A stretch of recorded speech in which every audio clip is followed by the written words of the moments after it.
performance is decreasing and the number of wells that are producing is decreasing. So there's multiple correlations here.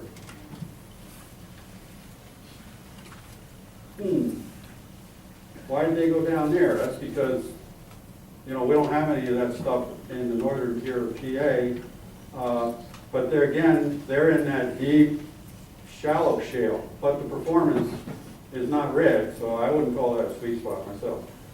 And then if we come up, those ones up top, they fill in that top cell. So I've got most of the cells filled here to do projections into New York. I don't have to make anything up. It's mostly filled in. There's a couple that we're going to have to fill in. So here's New York in this box here. Okay, you know where I'm going here?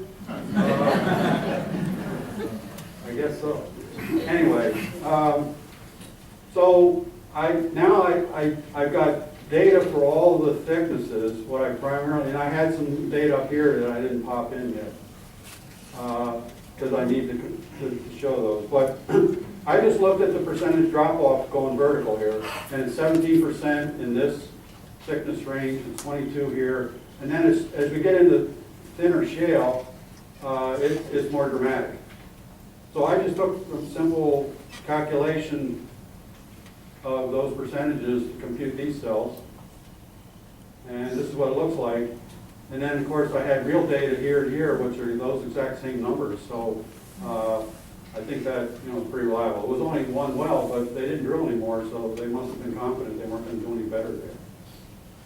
So there we go. Now, Brian referred to the line of death from thermal maturity, but I would say that this is a pretty nasty zone up in here too. That's not going to produce a lot of gas. Now let's roll all this up and take those projections back on to the geology. In the 300-foot range, this is thickness, and 300. I picked that because that's the predominant factor.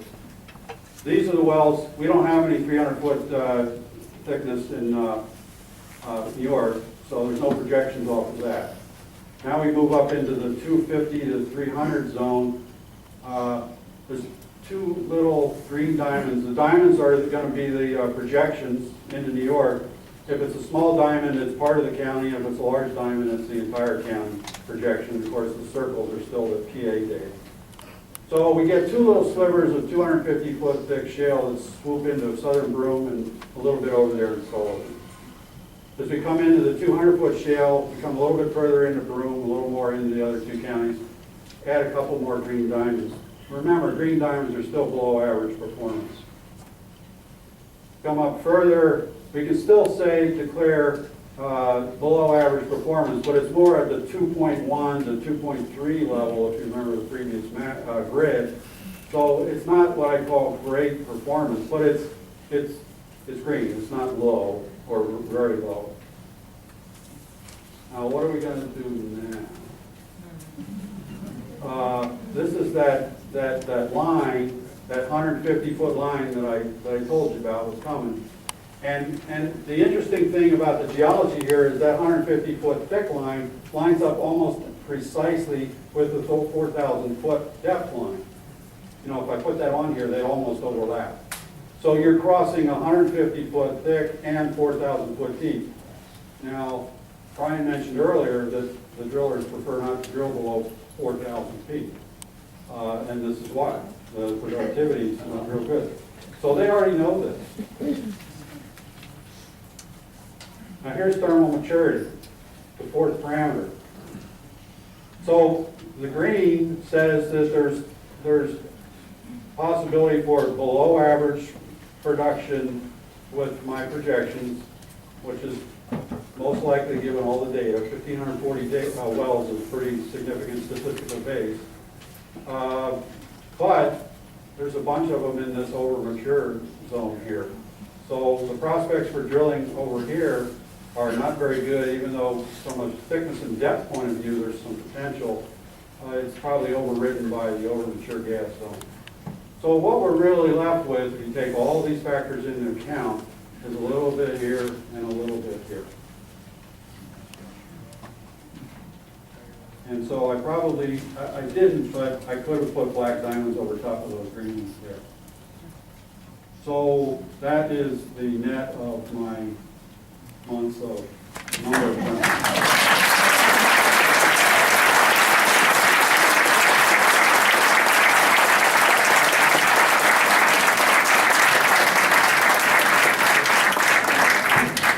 Now it's time for Lou to tell you from a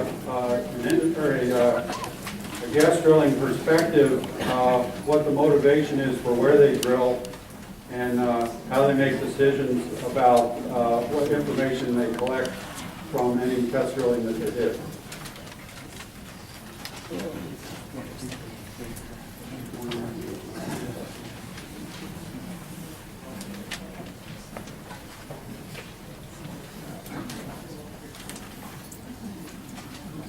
Testing, 1, 2, 3, does that work? Okay. I'm going to pick up where Jerry left off and come at it from a different angle. But before I do, let me just first show you some of the companies that have been involved here. You've got some big ones, some household names. You've got some newcomers that are gas specialists. You've got large independent exploration companies. You've got another shale specialist exploration company. And I just hit the wrong button. And the two down on the bottom are the second largest gas producer in the U.S. and the largest gas producer in the U.S. And we'll talk about where they are in a minute. I've got to be careful here. Before we do that, I think you need some background on what drives the oil and gas industry. Most companies will tell you that they want to maximize shareholder value. That basically means maximizing share price, but it's a softer, easier way to say it. Higher shale price increases their ability to borrow, which increases their ability to drill more wells and to expand, and drives the share prices higher. And all that isn't too bad for executive pay either. Now, to drive that shale price up, the biggest single factor in stock prices for oil and gas companies are their reserves. If they add reserves, they drive up the stock price. Reserves are basically oil and gas in the ground that can be extracted with existing technology and current prices.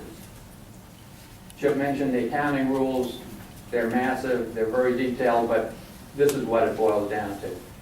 Oil and gas in the ground that you can extract with current technology and current prices. Wall Street's looking at increases in those reserves. They're also looking at increases in production for companies that handle both the producing side as well as the exploration side. And for those companies, they want them to replace more reserves each year than what they produced. If you miss the targets, Wall Street hits your stock price. And Wall Street hammers you. I've been in meetings with a dozen Wall Street analysts, and they want to know all about your production, all about the things you're drilling that could add to your reserves, what you're doing to replace reserves that you produce, and how you're going to keep production up. They watch it like a hawk. Too far. Okay. This is another curve that shows the steep decline in shale. Conventional oil and gas does not decline like that. So when you're playing in shale, it's even more important to fund good projects. Otherwise, it's going to drop off like a rock on you. Basically, within each company, they've got to allocate the financial resources that they have available. And they're going to do that to the best prospects that they have among many different players. The larger, mid-sized and larger companies will take leases in several different areas, more leases than they expect to drill. And they allocate their financial assets across those. And traditionally, the price scale has been higher for oil then for wet gas, and lowest for dry gas. So a dry gas well needs a very, very high volume to attract capital to be drilled. The process that they go through, they buy a lot more leases in prospective areas than they really expect to drill, to give themselves a lot of options. Then they'll obtain permits for the most prospective leases. And they will apply for more permits than they expect to drill. I'll show you later that a lot of wells have been drilled in New York, but far more permits have been applied for. They'll drill some exploration wells in the most prospective areas to try to find those reserves. If they're successful, they'll drill more wells around, which greatly expands the reserves. If they're not successful in that first one, they will think the whole thing over. If they think they did something wrong with the well or something like that, they might try again, but they often will just leave and go someplace else. Once they've got reserves delineated, they'll drill producing wells throughout that area and build out the infrastructure, the gathering lines, the transmission lines, the separation plants, the compression stations. Some companies do all of that. Some specialize only in the exploration side, and when they find something, they'll sell it to a company that does the whole thing.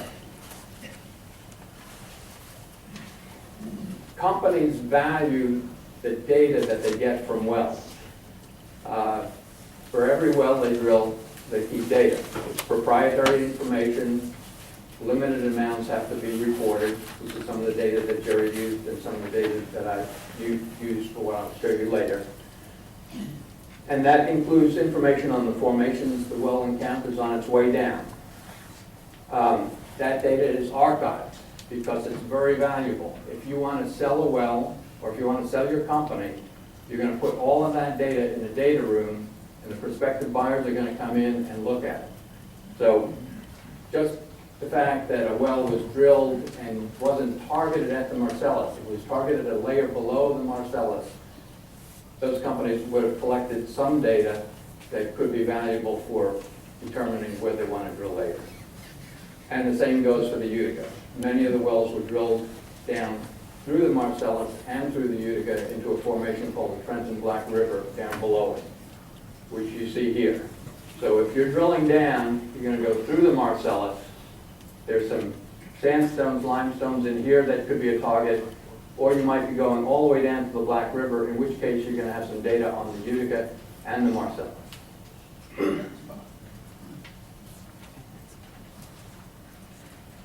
The data includes cuttings from the well logs, and logs of the drilling mud that comes up out of the well.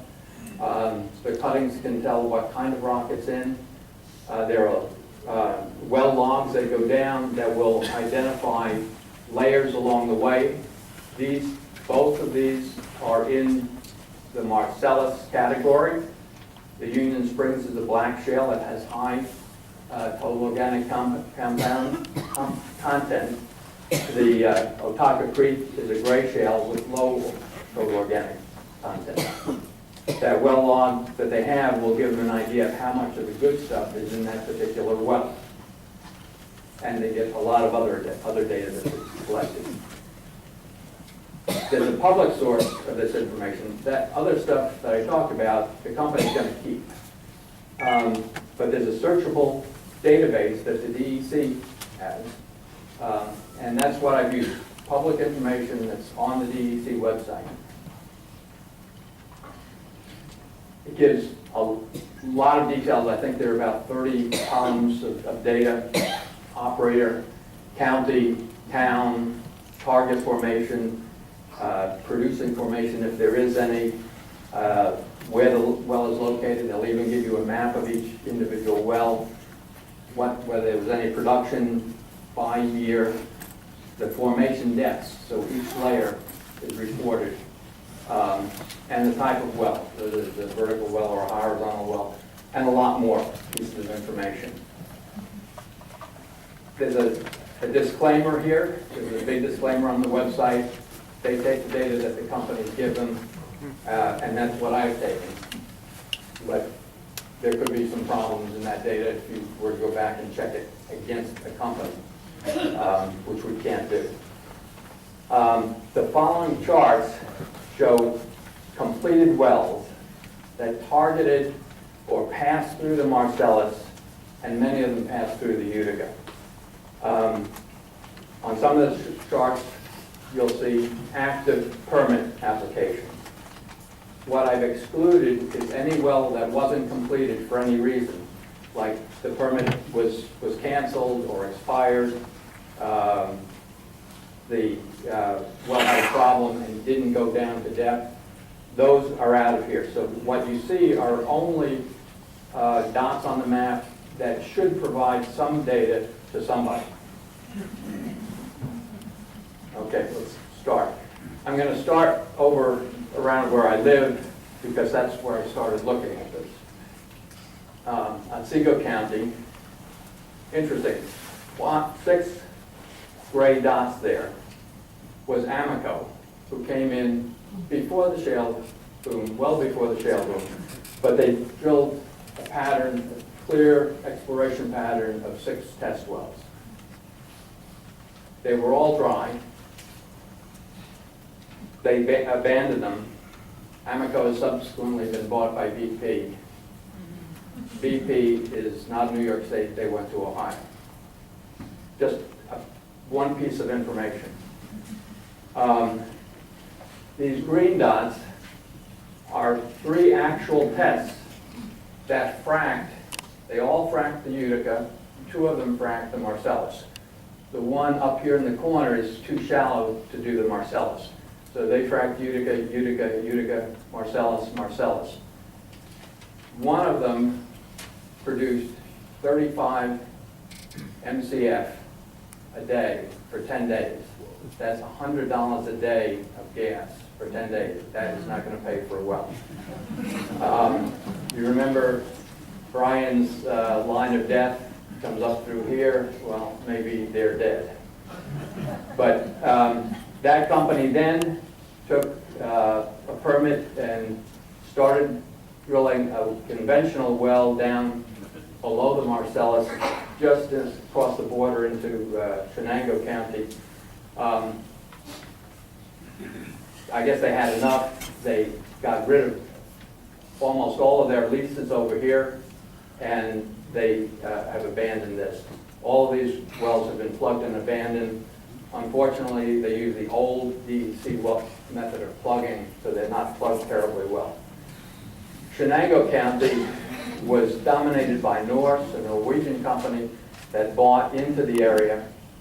So these are all wells that they drilled down. Not many of these went down to the Utica. Most of them did go. All of these would have gone through the Marcellus. Delaware County. We've had several players. Some of them are interesting. The orange dots are Gulf. You remember Gulf Oil? They still have some service stations around, but Gulf was disbanded, and the upstream exploration producing side was picked up by Chevron long ago. So that data is in Chevron's database, and you don't see Chevron anyplace around. Anschutz, who you may know of because they've been around in this area, notably in Dryden and a few test wells. They drilled a couple wells over here before the shale period.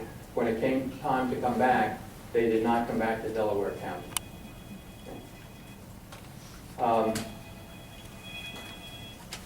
We have a few other wells that were drilled. The colored dots indicate current well applications by Chesapeake, the second largest, and by XTO, the ExxonMobil affiliate. These are applications that are in line. The one XTO well that Chip mentioned was an application that has already gotten through the point of having its spacing unit approved. For any of these wells, if it's going to be a multi-pad well, you need 640 acres. All these others, when you look at them in detail, probably have enough acreage there to be approved, and the DEC has been pretty flexible in granting those things. So I think you can say that these are areas that two of the big guys think are worth looking at later, or thought maybe they don't anymore, but they did at one time, and they haven't looked at them. Going to move across to the west, Broome County. You've got wells, a number of wells that have been drilled down through the Marcellus, and again, many of them through the Utica. The permits over here are Chesapeake's, XTO, and these are permits that had been put in by Norse before they went into liquidation. Norse, I should have talked about this on the previous slide when Shenango was up there. Norse had several really nice wells that produced and earned a fair bit of money, but they had a lot of very low producing wells that tailed off. And I don't want to say for sure that that's what was their demise, but it looks like the lack of productivity in the large number of wells that they drilled, having only a few good ones, is what really did them in. They also had a few permits up in the southwest corner of Shenango, but they're in liquidation, so the chance of that coming through as future drilling by them or anybody else seems pretty unlikely. Tioga County, number of wells drilled. Let me double check something. All of those were dry holes. That means that when they drilled down to the formation that they were aiming at, they didn't get anything, and so there was no production there. It doesn't mean that they didn't get information about the Utica and the Marcellus. This is a very recent dry hole by Carrizo in Owego that actually did target the Marcellus and came out dry.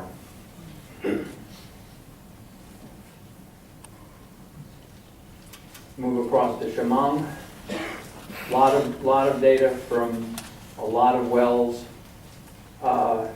Interesting point, I don't really count this as meaning a whole lot, but Eastern Resources had applications in down here and pulled them. Not exactly sure why. Chesapeake, again, second biggest driller, still has applications in Chemung. Tompkins, probably some interest in that.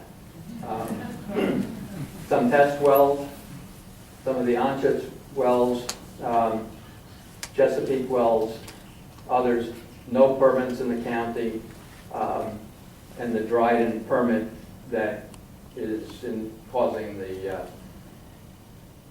court battle over home rule right there, which Anschutz gave up. Norse picked it up. Now that Norse is bankrupt, who knows?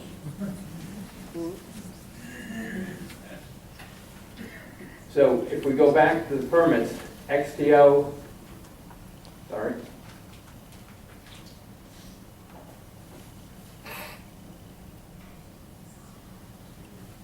XTO has permits down here in Delaware and Broome in the corner.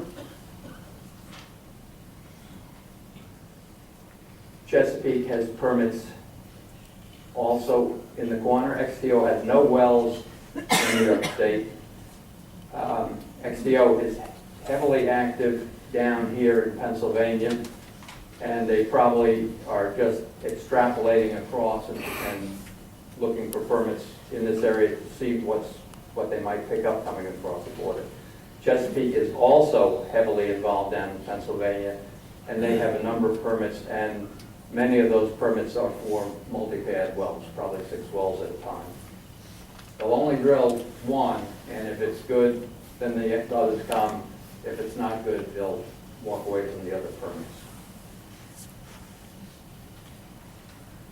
There are some wells that tested the Marcellus, declared Marcellus was the target, and here they are. About half of those never produced anything. They're labeled either temporarily shut in or shut in, but not having any production. The others produced at very low levels. The highest level of production that I could find was below 15,000 MCF per year, which is about $45,000 worth at $3 an MCF. So hardly enough to be worth drilling a well. But these are the few data points that we have where the Marcellus was actually tested and didn't come up looking terribly good. There are a couple of other permits that show up out here that I haven't included. They're by small companies, and it's not clear whether they're really serious or active. So if you boil that down, you've got this arc of permits by the two biggest gas producers in the U.S. It goes right around the corner, Delaware, Southern Tier. And what does that look like? Does that match up with what Jerry was saying, that if there's anything, it's right in here? Okay. So the DEC showed this whole area, or the press picked up the whole area. The DEC and their S guys said this whole area should be the fairway for Marcellus in New York. So here's what others in the industry have said at various times about it. Okay. I'm not going to go through each company by company who they were, but here's one that looked at the whole area, question marks up here, and loops around that same corner. Here's another one. Not so good. You see they've got this area, but tailing off. This one is by Professor Engelder. It's hard to read. These counties are the hotspot counties down in Pennsylvania. These across the border in New York tail off, and they tail off. Another one, this one's a little bit further west. And another one right around the corner. So, if you're looking at putting all of that together with this, with Jerry's data, it pretty much says that if there's anything in New York, it's down here. That's where the companies seem to have focused in. But what does that all mean? Are we going to have a drilling boom in central New York? Very unlikely. Could we have intensive drilling in some areas? Yeah, possibly near the Pennsylvania border, but it's unlikely to be widespread much past there. Will there be test wells?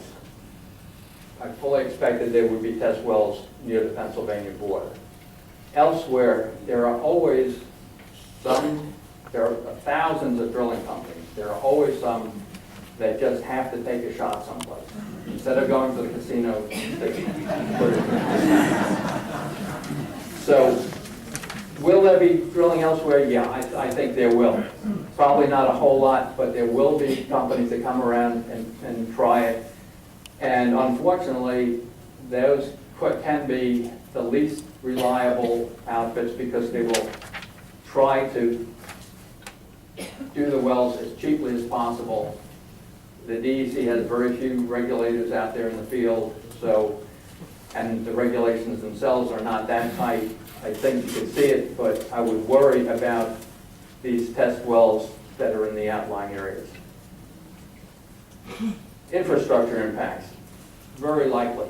We already have them from Pennsylvania, but if you get this kind of drilling in New York, you'll have the centralizer ponds, compression stations, gathering transmission lines, and then you have the whole disposal suite of problems. Getting rid of the flowback fluids. Pennsylvania is struggling to move all of those out. The possibility of people wanting to drill disposal wells in New York, even if there is no production. brine spreading on roads. The DEC has conveniently classified this as okay. And cuttings going into landfills, and we're starting to see indications of high radioactivity levels in that. So none of the projected economic benefits that the DEC piled into the SKY, all kinds of fancy indications of economic boom. You could have the intensive drilling, you're almost certainly going to have the test wells, and you get all of this stuff for very little of it.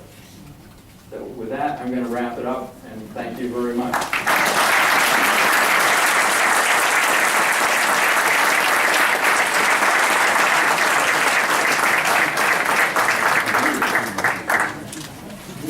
Well, okay, I forgot to say a couple things at the beginning. I was so excited to get things started, but I have to say these things. Number one, what you heard tonight is a public service.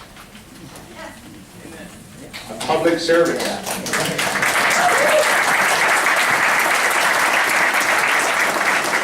These four experts are volunteers. No one has paid them a penny for any of the work that you saw tonight. No one has ever paid them a penny for any of the work they've been doing, as you well know, to date on shale gas issues in New York State. So it's wonderful that Cornell could give us this facility for the evening. It's great that you've come to listen to them, but we're not done, obviously, because now we head into what should be an even more part of the session, a more interesting part of the session, which is the opportunity for you to ask questions of them. So I'm going to ask them to come forward. I'm going to sit here, and let me tell you how the questions are going to work. I'm the moderator, and I said this is my house, so it's my rules. So, rule number one, only one question per person. Rule number two, the question has to be short, sweet, and topical. Rule number three, no speeches. They did the talking, you do the listening, you do the questioning, they do the answering. That's the way it works. Okay? So I'm going to open up the floor right now. Tell me, when you raise your hand, I'll point out to you in order that I think is reasonable. And there are microphones, yes? They're going to go to people. One right there. And one, is there another one over there? Okay, so you have to walk over to here. That's okay, it's not that far. And please tell which person you want to ask the question so they know who to answer. So let's start over here. Yes, ma'am. Or just, you can just come line up. That would be better. Thank you.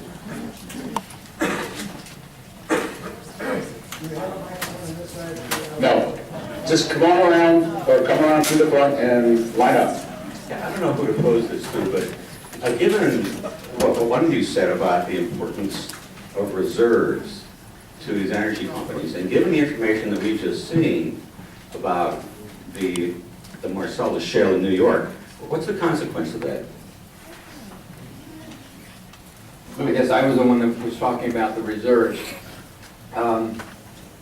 The consequence of that is that if you want to add a lot to reserves, so you please Wall Street, boost your stock price, you go to a place where you have a good chance of finding reserves.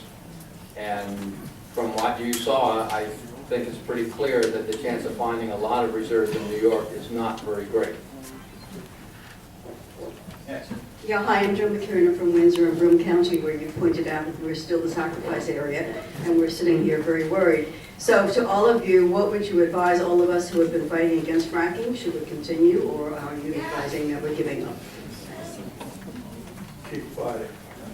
Keep fighting.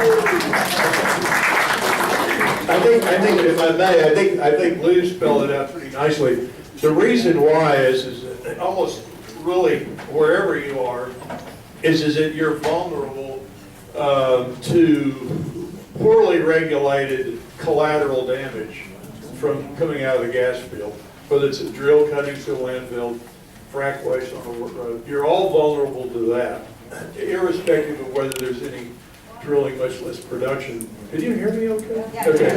And in your county, if you live, or township, if you live in a township that's in, Jerry's hit zone, then you really need to get things together, because it's unlikely that the DEC regs as written are going to protect your township. If they want, for instance, they don't even protect the roads. They're not empowered by law to protect. So it's up to you to take care of that. Thank you. Yes, this is probably for Lou or Chip. About 2 weeks ago, I saw a news release that said that out in California, the state was going to open up about 30 stations very soon to the general public where they would be selling biomethane. And this is natural gas that's produced from sewage plants, from cow manure, from other organic sources. So I'd like to know, is this actually a viable source of energy for the future? A big source, no. A little bit, yes. A serious problem, yes, because as Tony and his colleague John Howard have pointed out, methane leaks from various sources are serious problems. Now, the work that John Howard did was mainly methane going to power plants. But what we've seen is far more areas where methane leaks along transmission lines, compression stations, and things like that. You've got 100 times the global warming impact from methane during the first 20 years after it's released compared to carbon dioxide. So unless those systems are really tight, probably better to flare it or to burn it to make sure that it's not methane going up into the air. Next. Evening, gentlemen. Thank you very much for the presentation. Craig Stevens in Susquehanna County. This is probably for Lou and Chip. I don't know if you're aware, but in the last few months, many of our biggest proponents of natural gas drilling are the people that were getting royalty checks. They're not getting royalty checks. We're within 5 years, and some of them are getting billing statements instead of checks. A few of them came forward and said that when they called to have a third-party accounting done, it was refused. This is by all the companies across the board.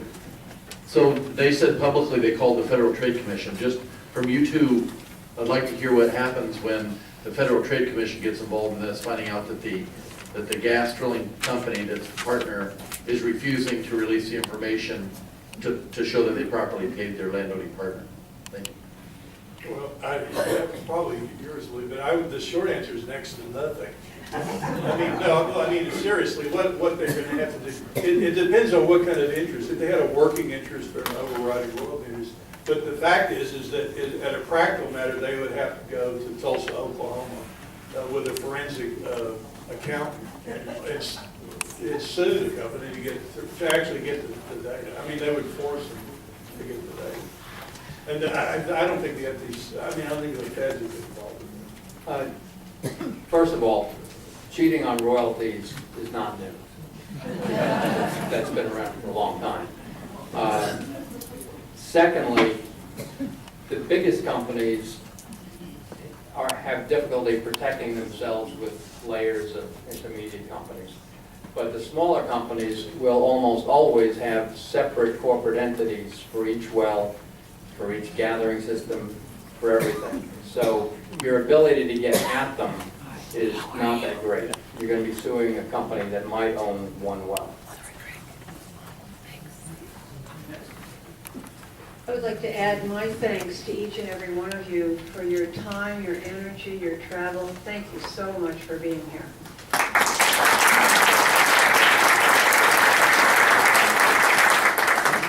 Chip, you talked about surface restrictions. Could you explain a little bit more about that? Has there been any mapping of that? Well, Karen has mapped it. Chris Kale's mapped it. The fact is that as a practical matter, well, the short answer is not much. I mean, the numbers I showed you were just theoretical.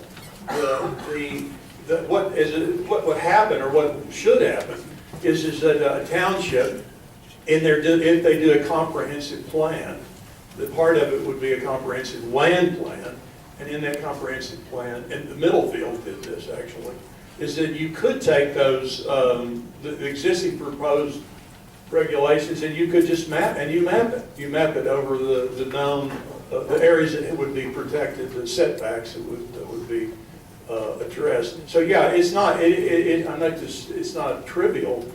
Karen, the frac tracker, could explain how it would work, but yeah, that can be done. But typically, it would be done on a local initiative. The state has no resources to do that. So at the township level, you could do that. And obviously it would show you how many wells could be drilled and show you what kind of impact they're making. That would be part of the comprehensive plan. You just keep in mind that the regulations are not finalized, so it's a state of flux, and you don't really know where it's going to end up. So that's another reason to keep the pressure on the DEC to make sure that the regulations are tightened even further than what they are, because many of those things are way too close to people and water sources.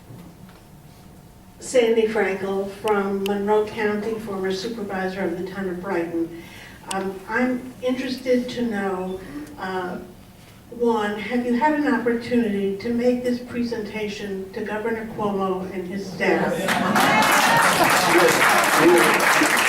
We're meeting with him in the morning. Thank you. Oh, good. No. I know I heard you on Liz Benjamin's program where you said that program was how you were speaking Yeah, to the governor. I just go on TV so I can talk to Cuomo. If I may, that is, of course, that's kind of a problem. But let me say, to put it in context, the government, or at some levels of the government, at the DEC, they know this. What Lou knows, they know. There's some people at the DEC know what Lou knows. It's buried down deep in the rabbit warrens of the DEC. There are some people that know what Jerry Acton knows. I mean, that's kind of the catch about all of it. It's not that they're unmindful of this information. But just to add to that, what was it, 6 months to a year ago, Tony and several people, Sandra Steingraber, John Howarth, myself, a number of others, asked for a meeting. We repeatedly asked for a meeting to talk to him, and he wouldn't do it. Well, let me see if I can help. I can't promise anything, but the lieutenant governor lives in our community. So I'll see if we can get a door open.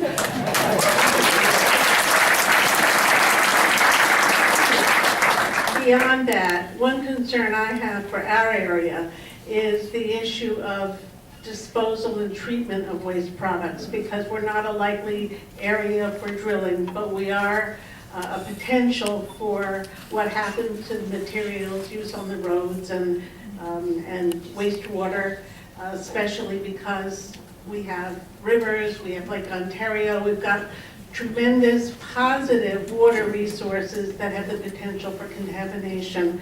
So how can we do more to focus on that aspect of this, given the fact that much of the state isn't going to be likely a gas producing area? Well, if I may, and you know, I've written about this a lot.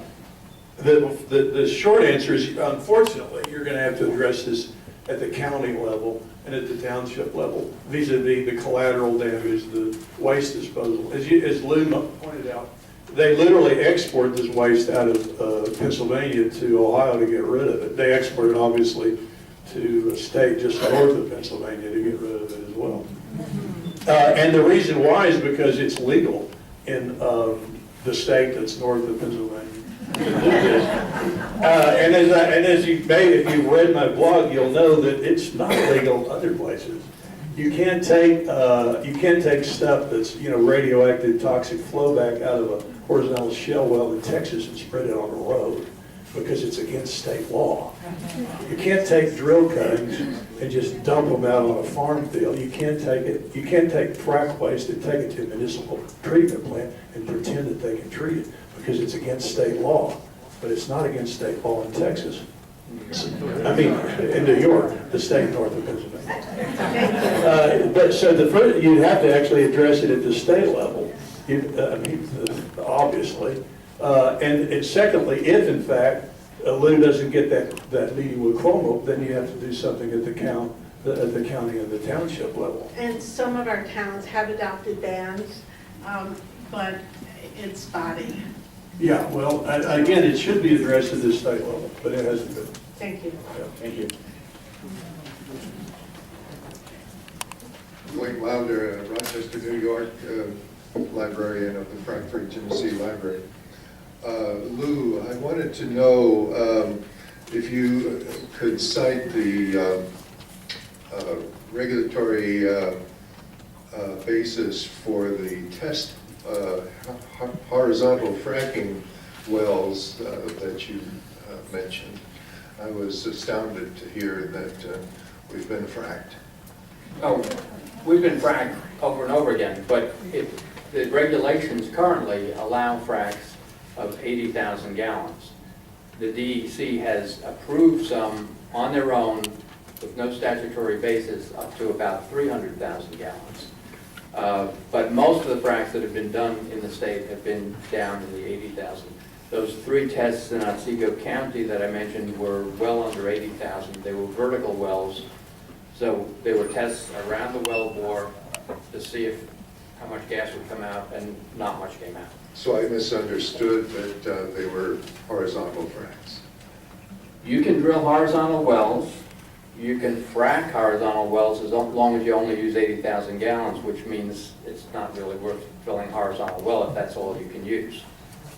Horizontal wells take millions of gallons to frack. But you could legally drill a horizontal well, and there are horizontal wells into conventional reservoirs in New York State. And you can drill vertical wells and frack today. Thank you. I am from Sullivan County, the River Reporter in Sullivan County, where 5 towns have passed bans on fracking, and 3 towns have passed resolutions inviting fracking. So, but you said there were major companies that had looked at various counties and are still interested in it. Is anybody interested in drilling Sullivan County? I didn't see any. Thank you. Good evening. I'm from southern Oneida County, which I gather is getting pretty close to the deadline to the north. But I'm concerned about the previous question about disposal. And I'm wondering what geological conditions are propitious for disposal wells, and what kind of regulatory constraints may exist for drilling disposal wells, and do we know of any prospecting that's active in this area? Well, they certainly would like to have disposal wells. There are only about 6 existing disposal wells, and they're pretty much at capacity. The companies have particular purposes for them. Lou was talking about the Trenton Black River wells, which would be very suitable for disposal. In fact, I think it was Chesapeake up in Cayuga Lake, which tried to turn one of the horizontal wells to the Trenton Black River into a disposal well, and they were eventually prevented by the community resistance. But yes, there are several hundred Trenton Black River wells that are running out of gas, and they're all potential disposal wells.